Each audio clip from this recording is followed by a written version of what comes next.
Kopi sih dan gak salah paham. Bismillahirrahmanirrahim.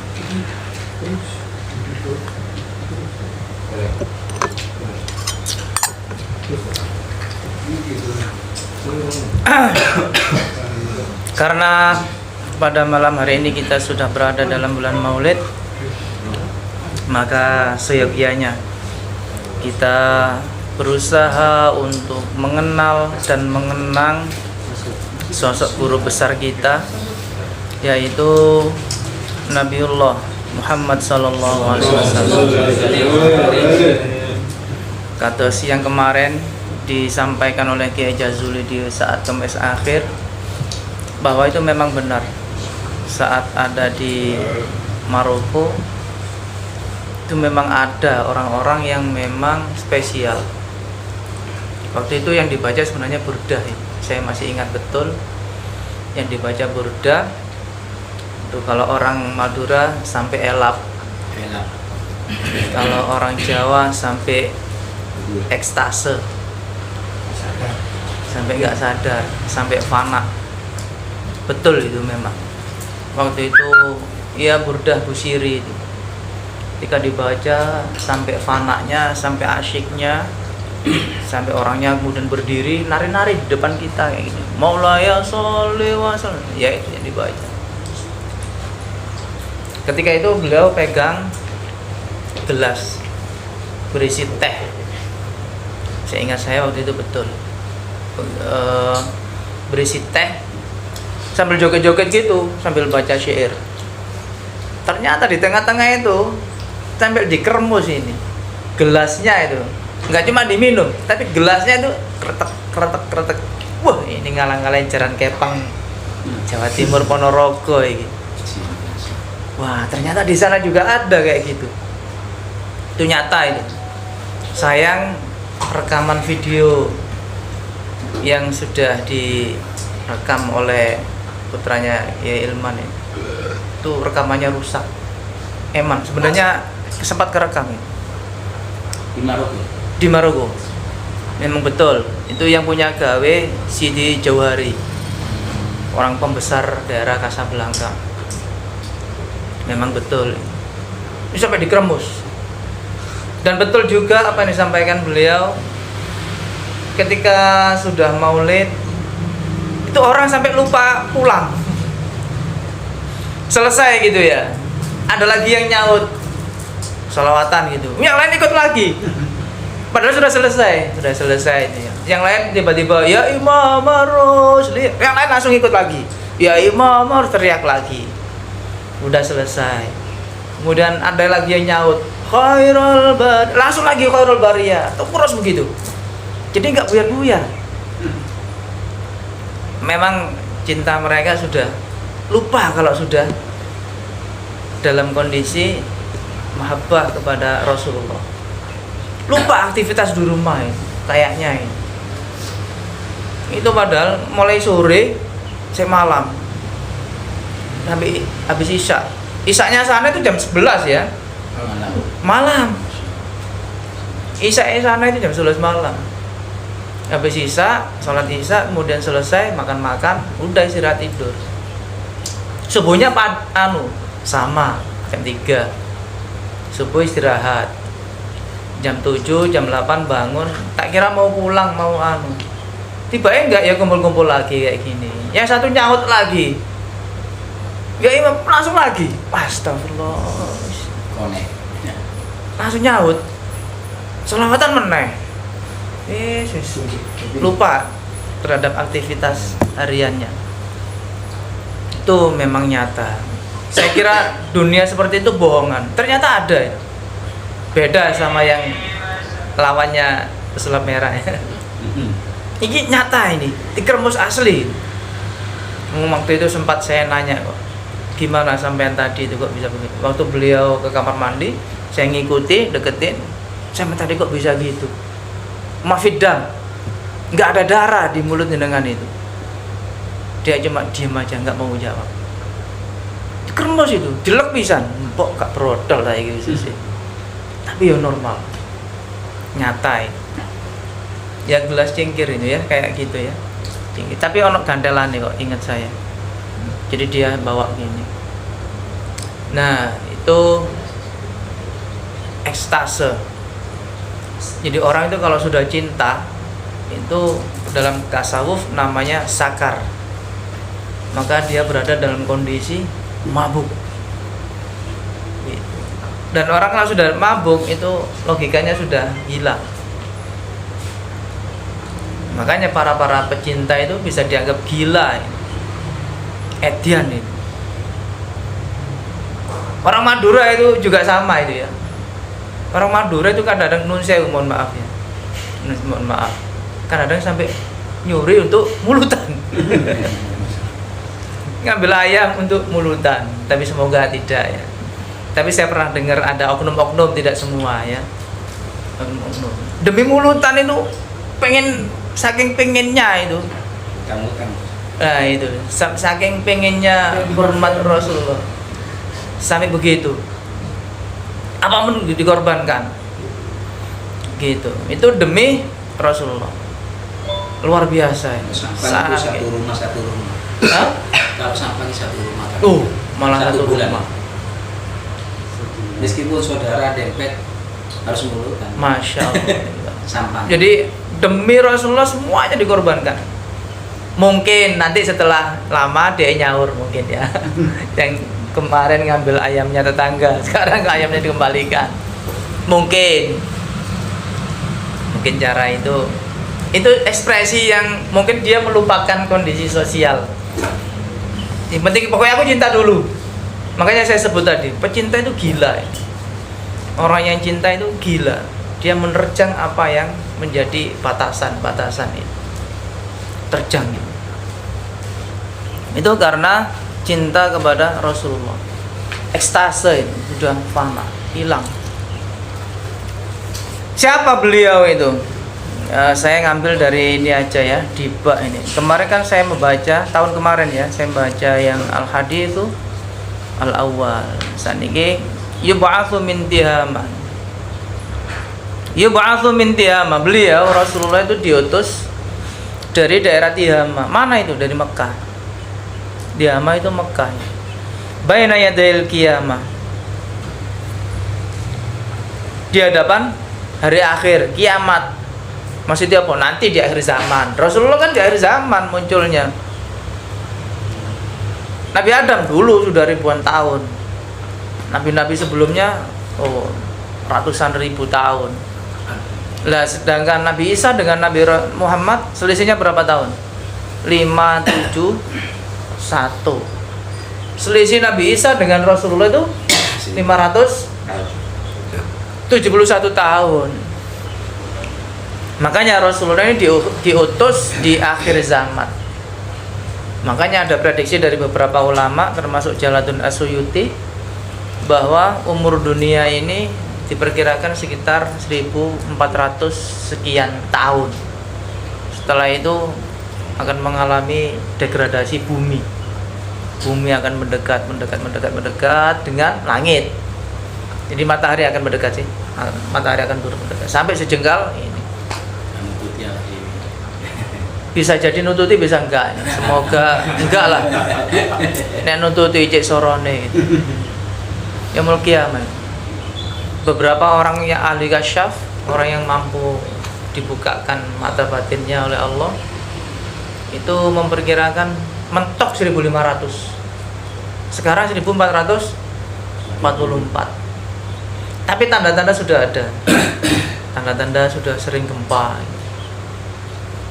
Sudah ada gunung meletus, sudah ada banjir. Ya memane? Nun sewu misalnya jalan sekarang kan sudah aspalan pavingan. Ya itu kan degradasi bumi. Hujan airnya kemana? Pasti nanti akan nyela itu, nyari aliran. Itu memang is menungsone dhewe. Nek gak ngono ya angel gitu kan. Ya gak enak, ya jembrot dan lain-lain. Di paving temen nanti gotnya nggak menampung. Akhirnya banjir. Ngemureng-mureng RT ini sih goreng-goreng. Wah, iya gitu. Padahal RT ini ada api. Itu menungso, itu normal. Ini manusia sendiri. Mestinya dari langit hujan langsung ke tanah, ke bumi, diresap oleh bumi. Nah, saat ini diaspal kabeh. Kene entok niki diaspal kabeh. Di apa jenenge? Pakai kabeh. Sebelah ini mlayu nandi. Makanya nek kene udan sak jam ngene wis amber gang sebelah e. Kula nate lewat mriki sampai sak dengkul. Tak delok ya iya rek kan ora sapane. Iya, enggak bisa meresap. Oke. Nah, itu meresap angel ya. Nah, ini karena zaman akhir, tanda-tandanya sudah ada. Tanda-tanda yang lain kemaksiatan sudah merajalela. Tanda-tanda yang lain. Tapi secara struktur geografis dan geologi memang bumi ini sudah enggak wajar, enggak beres nih. Lapindo termasuk. Itu tanda-tanda. Nah, jadi Rasulullah diturunkan di akhir zaman. Berbeda dengan Nabi Adam, Idris, Nuh, Hud, Saleh dan seterusnya. Fi dhari alamatun tudhillul ghamamah. Fi dhari alamatun, di punggungnya itu ada tandanya. Ini sampean ono andeng-andenge. Ono anu. Cewek-cewek ono andeng-andenge. Nang ngarep. Padha sampeyan ono andeng-andenge. Di punggungnya ada tanda. Tanda inilah yang sempat dikenal oleh pendeta ketika Rasulullah diajak ekspor. Diajak ekspor ae sing gaya lho. Rasulullah diajak ekspor oleh pamannya Abu Thalib ke Syria, ke Syam. Rasulullah masih kecil sudah diajak ekspor itu. Saudi ke Syria itu berapa kilo jaraknya? Waduh, ratusan kilometer, ribuan kilometer. Nah, itu apa namanya? Pendeta itu sempat nebak gitu kan. Nebak Rasulullah yang masih kecil. Waktu itu sekitar berapa tahun umurnya? Sekitar 6 sampai 12 tahunan. Masa anak-anak ini. Waktu itu pendeta M sempat mengatakan kepada Sayyidina Ali ya. Sayyidina Abi Thalib, mohon maaf, pamannya itu Abu Thalib. Kalau Ali itu misanan dan mantu. Ponaan. Ya misanan. Kalau Abu Thalib itu paman. Ali itu kan ponaan. Misanan. Sepupunya Rasulullah. Abu Thalib sama Abdullah itu adik kakak. Nah, sempat pendetanya itu nebak. Ini anak jenengan ta? Jarene Abu Thalib, "Oh iya, ini anak saya." Wah, kaget pendeta. Loh, kok iki anake? Tanya lagi, "Apa benar ini anak Anda?" "Loh iya, ini anak saya ini." Kata Abu Thalib begitu. Sampai yang ketiga kalinya itu. "Ya benar ini anak sampean?" "Iya, ini anak saya." Nah, waktu itu akhirnya Abu Thalib sempat konfirmasi lah kepada pendeta yang nanya itu. "Emangnya kenapa sih sampean kok nanya-nanya ini? Anak kecil yang saya bawa ini." Kata pendeta itu, "Saya melihat tanda-tanda kenabian dalam anak ini. Punggungnya ada ini. Dia tadi saya amati kalau jalan itu selalu diikuti oleh awan yang menaungi beliau. Terus kemudian hewan, burung-burung, angin dan segalanya itu berhembusnya itu seger lah istilahnya, nggak terlalu desis, buanter, juga nggak terlalu panas. Sekarang sana kan gurun pasir toh, Arab itu. Lah udaranya itu sejuk. Akhirnya pendeta itu mengatakan, "Tapi aneh, saya menemukan tanda-tanda kenabian pada anak ini, tapi kok ini anaknya sampean?" Padahal menurut catatan yang kami tahu bahwa anak ini harus yatim. Nabi yang lahir nanti itu adalah seorang yatim. Tapi kok punya bapak sampean? Ini saya miskin ini. Kata pendetanya gitu. Akhirnya Abu Thalib jujur. Memang benar bahwa anak ini adalah anak yatim, putra dari saudara kandung saya. Ini keponakan saya. Wah, akhirnya pendeta itu, nah gak temen toh. Bener toh? Ini anak calon nabi, penerus dari risalah kenabian sebelumnya, penyempurna. Maka kemudian Abu Thalib dipesan oleh pendeta, sudah kalau begitu sampean harus segera mengamankan ponakan sampean ini, bawa pulang sekarang sebelum diketahui oleh orang banyak. Karena apa? Kalau nanti diketahui oleh orang Yahudi atau Nasrani, maka akan dibunuh. Karena orang Yahudi dan Nasrani itu nggak mau Nabi itu terlahir dari bukan kalangan mereka, orang Arab. Ternyata Rasulullah lahir di Arab. Ini nanti ketahuan bisa dibunuh. Makanya akhirnya Abu Thalib suruh pulang. Sudah, sampean bawa pulang anak ini.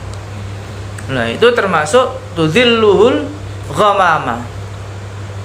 Mendung itu selalu menaungi Rasulullah. Jadi kalau diikuti itu mendung ini selalu ada di atasnya. Ini termasuk salah satu mukjizat Rasulullah. Kalau Rasulullah mau, kalau mau itu hujan pun akan mengikuti beliau.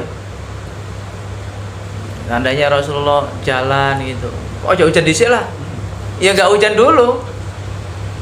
Setelah dilewati Rasulullah baru hujan. Gitu. Tudzillul ghamama, selalu dinaungi oleh awan. Tuti'uhu sahaib, sama juga. Masya Allah, awan-awan yang ada itu mengikuti Rasulullah kemanapun pergi. Jadi gak mungkin Rasulullah kena panas. Padahal Saudi sampai kalau tahu yang pernah umrah atau pernah haji, panasnya luar biasa. Ademnya itu cuma di masjid. Sampai nanti panas, mlebu masjid aman wis. Adem wis dingin. Ya sih. AC full AC. Kalau depan Ka'bah sih rada panas. Ke masjidnya AC full. Wis adem kalau di situ. Fajriyul jabinu, pelipisnya itu mencorong. Artinya apa? Wajahnya itu glowing, mirip saya. Enggak lah, lebih glowing Rasulullah. Apalagi gantengnya Rasulullah itu ibarat lingkaran, separuh itu miliknya Rasulullah gantengnya. Gantengnya Rasulullah itu setiap orang memandang enggak cuma nafsu, tapi nyaman hatinya. Problemnya itu hilang di hadapan Rasulullah. Kekiran karo bojo nyawang Rasulullah, wis langsung hilang. Aman wis. Nyaman itu ya. Akan ada solusi. Tenang. Makanya ada beberapa sahabat yang kalau tidak ketemu Rasulullah itu stres, galau. Berhari-hari galau. Ketemu Rasulullah wis langsung hilang. Memang ada orang yang begitu ya. Ada. Biasanya ini aroma-aroma guru. Mursyid atau murabbir ruh itu, murid kalau ketemu dengan gurunya itu hilang semua keluh kesahnya. Masalah di belakang itu tiba-tiba hilang, spontan hilang. Dia lupa dengan semua problemnya. Kalau sudah begitu ini ciri-ciri murabbir ruh. Ciri-ciri orang yang layak untuk menjadi seorang guru besar. Nah, Rasulullah begitu, pantas Rasulullah menjadi guru besar ini. Sudah orang yang ganteng, gagah. Gantengnya dan gagahnya itu enggak kayak yang lain. Rasulullah itu kalau gombol sama orang yang putih-putih, enggak terlalu hitam. Bergaul dengan orang-orang yang hitam, enggak terlalu putih. Jadi selalu ngimbangi dengan orang yang ada sebelah kanan kirinya.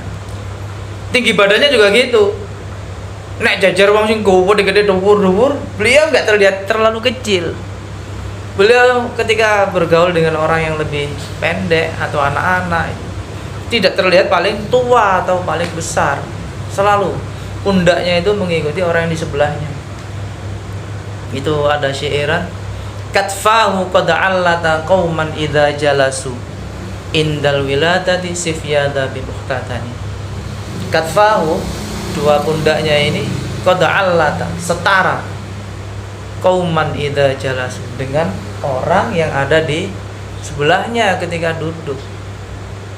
Itu termasuk kelebihan loh ya. Kelebihan termasuk saya pernah nyampaikan Kiai Baidowi ketika bersanding dengan Syed Idris, padahal Syed Idris itu kan orangnya gede dulu, tapi ketika di foto itu setara.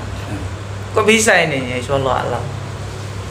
Mestinya yo wong beliau itu paling segini ya.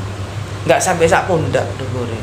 Syed Idris kan orangnya gede dulu, tapi di foto-foto loh setara gitu. Rasulullah juga begitu. Rasulullah juga begitu. Setara itu dengan orang-orang sebelahnya. Dengan orang gemuk-gemuk juga gitu. Enggak terlalu kurus, dengan orang kurus enggak terlalu gemuk. Jadi, wah ini fleksibel ya. Fleksibel. Kalau saya itu kalau kumpul dengan orang kurus terlihat jemblung. Nah, ini harus diet ini. Nah, para hadirin rahimakumullah, itu termasuk fajriul jabin, separuh gantengnya makhluk, kecantikan seluruh makhluk yang ada di muka bumi itu separuh dimiliki oleh Rasulullah. Makanya siapapun yang memandang itu langsung nggak cuma jatuh cinta, tapi nyaman. Makanya pernah ada sahabat perempuan yang ketika memandang Rasulullah itu sudah setor dirinya sendiri. Kayak kemarin disampaikan ceramahnya Kiai Ahmad Tijani Mukhlas ketika berani menawarkan diri, itu memang betul itu. Ya Rasul, nikahi saja saya ini. Saya pun nggak perlu menafkahi saya. Tapi Rasulullah waktu itu belum dikasih wahyu ya, karena Rasulullah kan kalau menikah nunggu wahyu, nunggu perintah atau nunggu kemaslahatan. Nggak langsung kerusa-kerusi. Beda kalau yang ini ditawari. Ditawari seperti itu. Wes. Lailiyudz zawaid.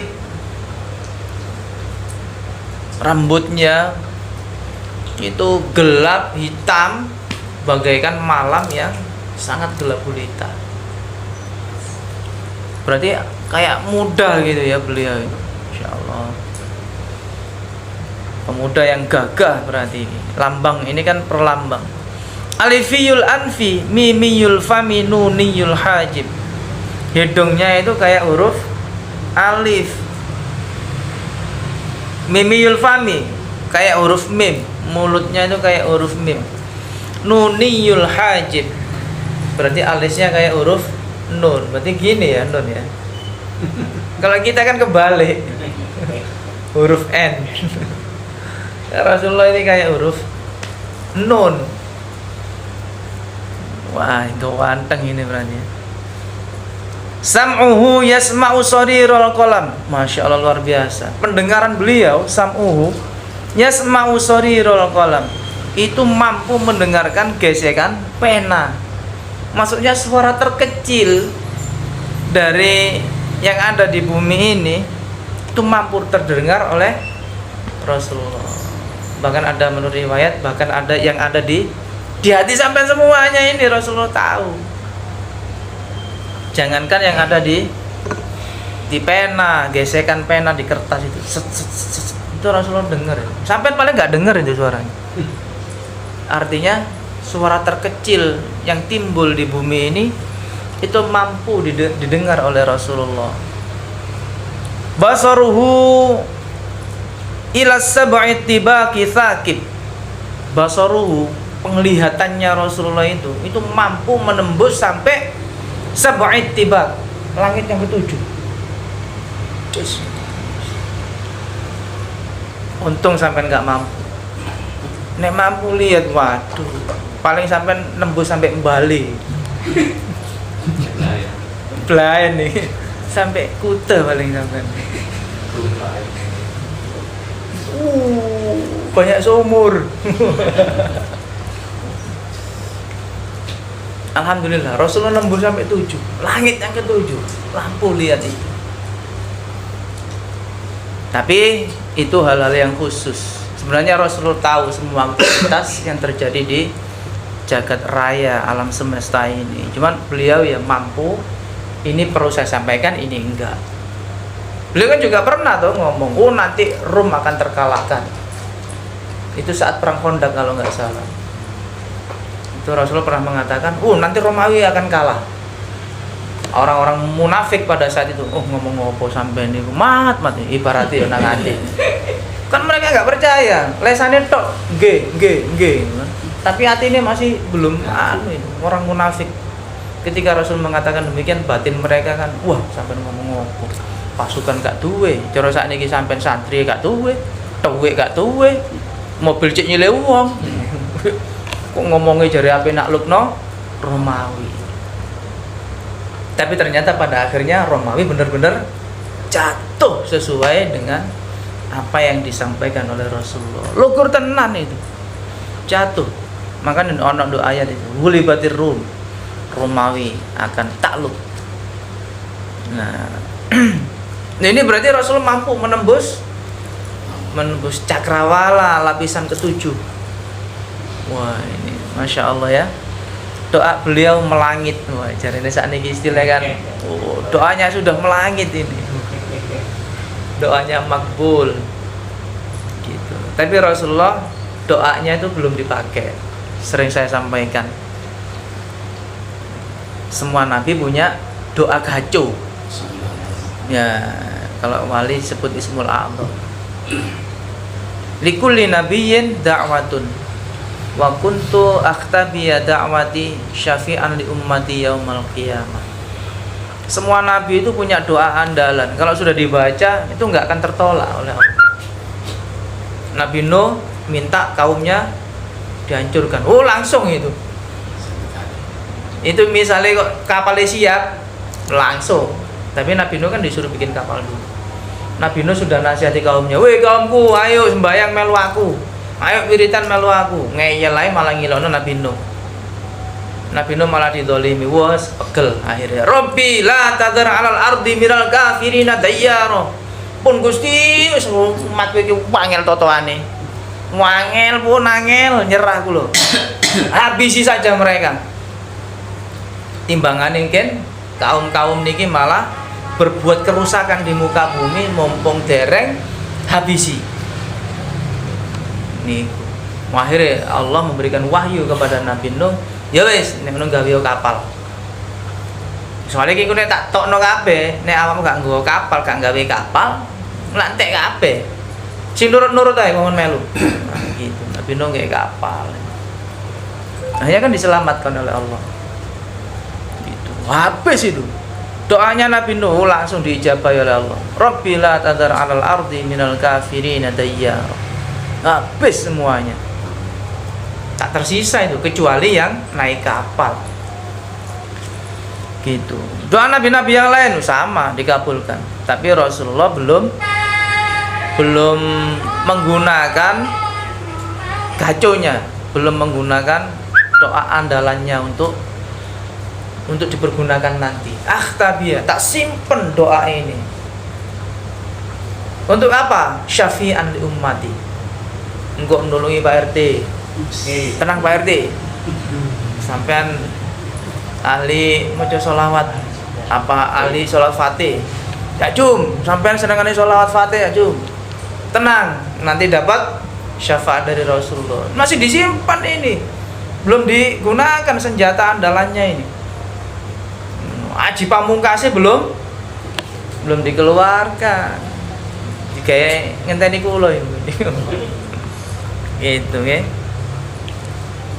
Jadi Rasulullah mampu melihat batasan hingga lapis ke-7. Qadamahu qabbalahumal ba'iru. Dua telapak kakinya itu sampai diciumi oleh ba'ir, onta. Sampai enten salah satu kejadian onta itu ingin mencium kaki, telapak kakinya Rasulullah. Luar biasa. Jadi semua yang keluar dari Rasulullah itu bukan kotoran. Keringatnya wangi, kotorannya itu, wah, bumi itu sudah ngantri begini. Bumi itu tidak, Rasulullah itu mau pipis atau mau buang air besar itu royoan, itu tukaran bumi. Aku wae gitu. Ya nek sampean mambune lumayan. Rasulullah enggak berupa kotoran, wangi. Pernah satu kejadian itu, kalau nggak salah Rasulullah itu bepergian dengan salah seorang misanannya. Kalau nggak salah saudaranya Ali, namanya Uqail bin Abu Thalib, dulure Ali. Ini Ali kan, Ali bin Abi Thalib. Kalau nggak salah ini, saya lupa. Itu pernah ketika bepergian Rasulullah bingung nyari tempat untuk pipis karena ruangannya terbuka kan, padang pasir. Nyari tempat untuk WC atau itu sulit. Akhirnya tolak-tolak gitu. Ternyata tiba-tiba ada pohon yang datang berjalan. Datang langsung membentuk kayak kamaran. Tanah langsung mampu menyerap bekas dari kotorannya Rasulullah, langsung hilang, ditelan bumi, langsung hilang. Wes, luar biasa ini. Bentuk kamar. Nek burdahnya itu adalah ja'at li da'watihil asjaru sajidatan tamshi alaihi ala sakin bila qadami. Masya Allah, Rasulullah datang ketika Rasulullah menginginkan itu. Wah, pohon-pohon itu datang menurut jalan mendekati Rasulullah. Mau butuh apa jenengan ya Rasul? Gitu. Batu juga gitu. Batu sesuai dengan keinginan Rasulullah. Pernah batu itu memancarkan air atas perintah dari Rasulullah. Waktu itu ditanya, "Cuman apa kok moro-moro mengeluarkan air dari tubuhmu? Kan batu nggak mungkin keluar air."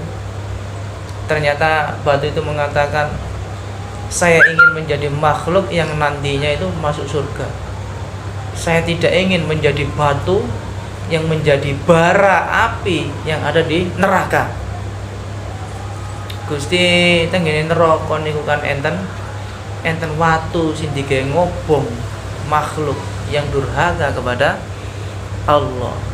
Lah kula niki lak watu. Nah kula niki masih watu nggih, nek iso iku aja nang neraka. Kula kepengin nang ngene swarga. Mangkane kula semerap jenengan kok rupane ketelak, kehausan. Maka saya membantu mengeluarkan air dari dalam tubuh. Gitu. Terus watu niku. Lho kan. Berarti Masya Allah dibantu oleh semua makhluk yang ada di bumi. Fa'azala mashtakahu minal mihani wan nawaib. Duh, bahkan unta niki mau lho. Unta yang duwe susah tiba iki. Ketika mari istilah niku nyium kakinya Rasulullah, wah, langsung hilang. Sedihnya unta itu hilang. Makanya enten unta niku nek gak ditumpaki Kanjeng Nabi niku susah. Dewe kepingin ditumpaki Kanjeng Nabi. Waduh. Jadi segala keluh kesahnya itu menjadi hilang ketika ketemu dengan Rasulullah. Amana bihi dhabbu. Dhab itu hewan mirip kadal. Ono sing nyebut kadal Arab. Kadal Mesir. Kadal gurun. Dhab mirip komodo, tapi mereka ngene. Katanya itu juga halal ya, dhab itu. Hewan dob mirip kadal, mirip komodo niku lho iman kepada Rasulullah. Wasallamat alaihil asjaru, tumbuh-tumbuhan yang ada mengucapkan salam kepada Rasulullah. Wa khatabathul ahjar, watu-watu sampai matur kepada Kanjeng Nabi. Kepingin dheweke ndiane Kanjeng Nabi. Titip salam kabeh. Nah, Masya Allah ya. Wahanna ilaihil jid'u hanina hazinin nadib. Kuwape wong sing duwe susah, sing duwe masalah, duwe problem, ketika ketemu Rasulullah niku ilang probleme sing lara ndase, muga-muga ilang ndase. Oh, ilang lorone. Sakitnya yang hilang. Ketemu Rasulullah tok isi hilang. Yadahu tadharu barakatuhuma fil mata'imi wal masyaribi.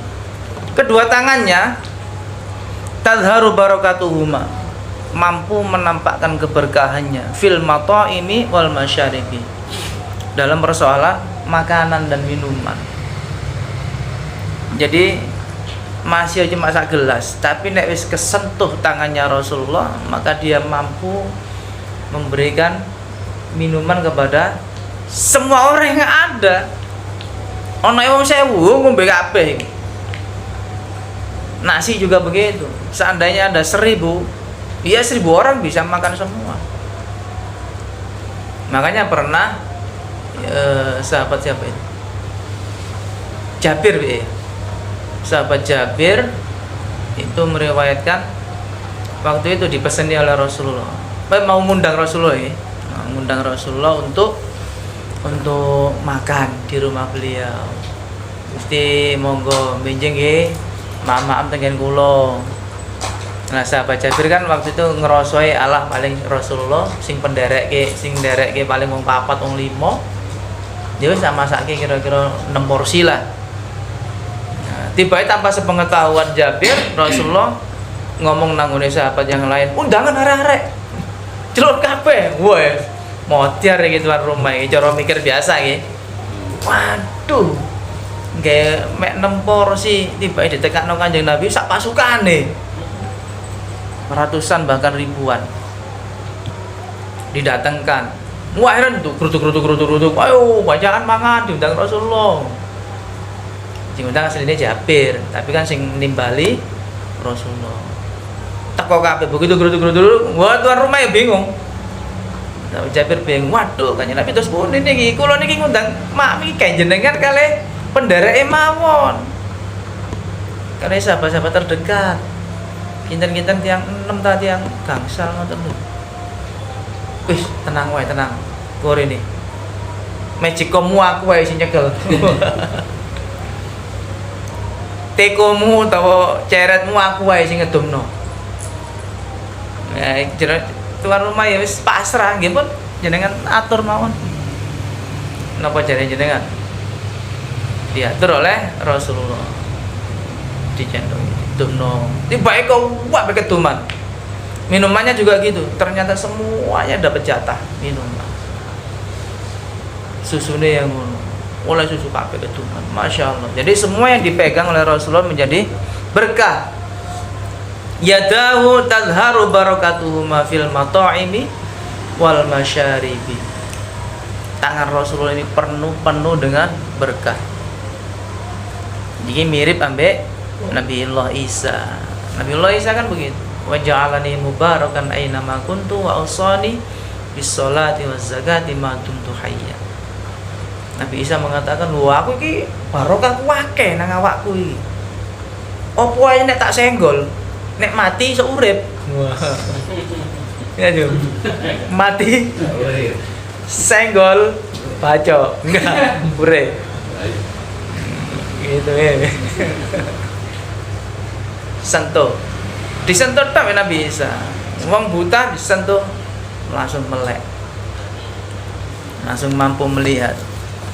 Rasulullah tangannya juga penuh dengan keberkahan. Jadi apa yang disentuh oleh Rasulullah menjadi barokah. Qalbuhu la yaghfulu wa la yanamu. Hatinya tak pernah lalai, tak pernah lupa. Wa la yanamu, dan juga tidak pernah tidur. Walakin lil khidmati 'ala dawami muraqib. Ini yang paling penting. Ternyata beliau itu punya sifat yang namanya meladeni. Khidmat. Ini kata kuncinya. Ternyata Rasulullah itu khodim. Tapi sayang kita sendiri yang tidak mau minta layanan dari Rasulullah. Nyambate kurang, nyideke kurang, celuk-celuke kurang. Padahal Rasulullah sudah mempersiapkan diri lil khidmati alat dawami, sampai kiamat niku. Khidmatnya Rasulullah itu sampai kiamat. Bahkan sampai nek sampean durung mlebu swarga, terutama tijani, Rasulullah enggak akan ridho. Wala saufa yu'tika rabbuka fatardah. Allah itu akan memberikan Rasulullah itu sampai puas. Kepuasan Rasulullah itu apa? Kepuasan Rasulullah itu semua umatnya tidak ada satupun yang di luar surga. Itulah kepuasan tertinggi dari Rasulullah. Ini berarti khidmat alat dawa. Rasulullah lebih siap khidmat sampai kiamat. Tapi kitanya sendiri yang tidak siap untuk mengkhidmat kepada Rasulullah. In udhiya, ketika dilukai, dilarani, dizalimi, disakiti, ya'fu, beliau memaafkan. Makanya beliau ketika mau ke masjid disawati watu, Masya Allah ya, luar biasa. Tapi beliau ya'fu, memaafkan, wala yu'aqib, dan tidak membalas, enggak gelem ngungkung. Cara amun yo wis kaiso Kanjeng Nabi. Tokno kitirane ngene.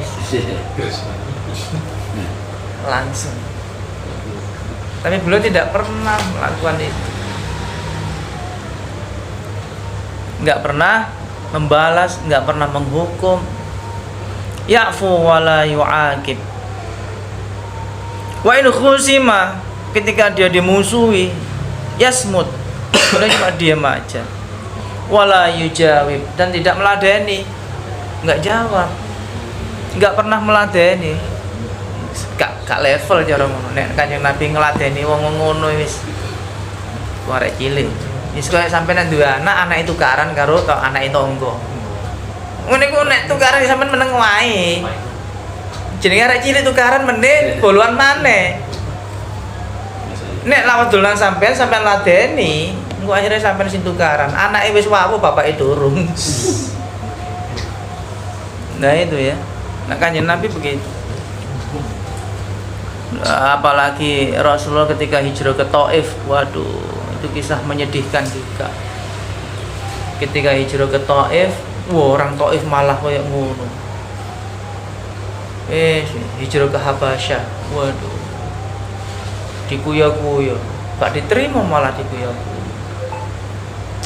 Ya, itu Masya Allah ya. Tapi beliau nggak pernah membalas dan nggak mendoakan buruk untuk mereka.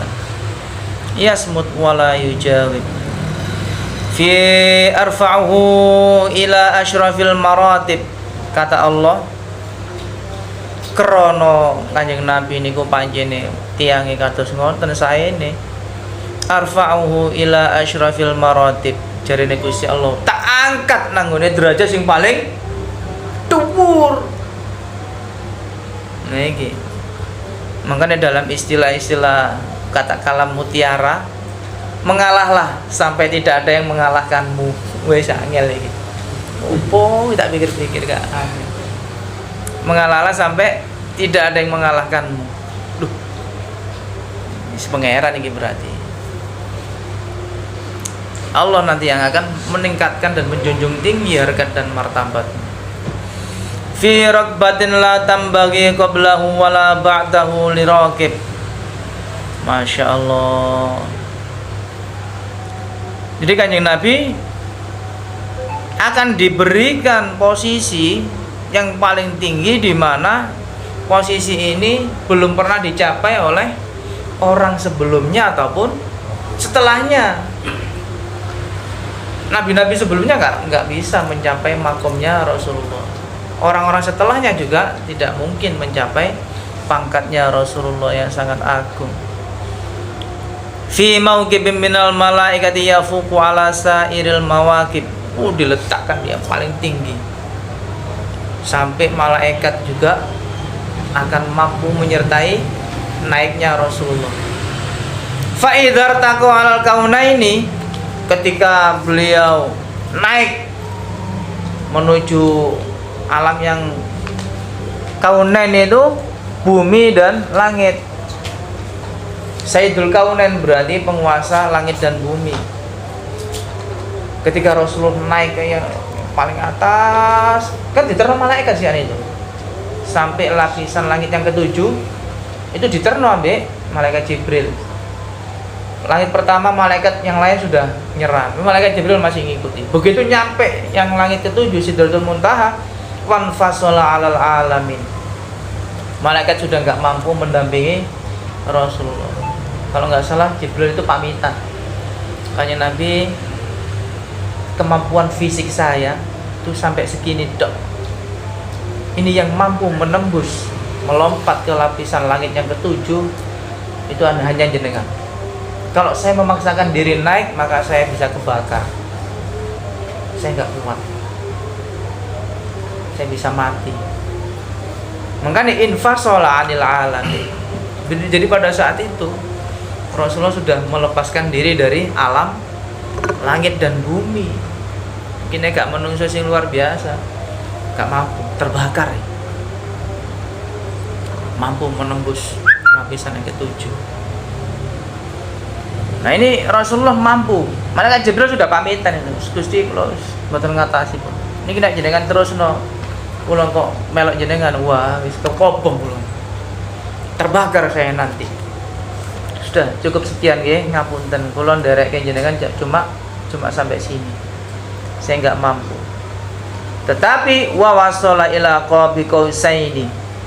Akhirnya Rasulullah mampu menembus qabi qausain. Paling tinggi, makam yang tertinggi.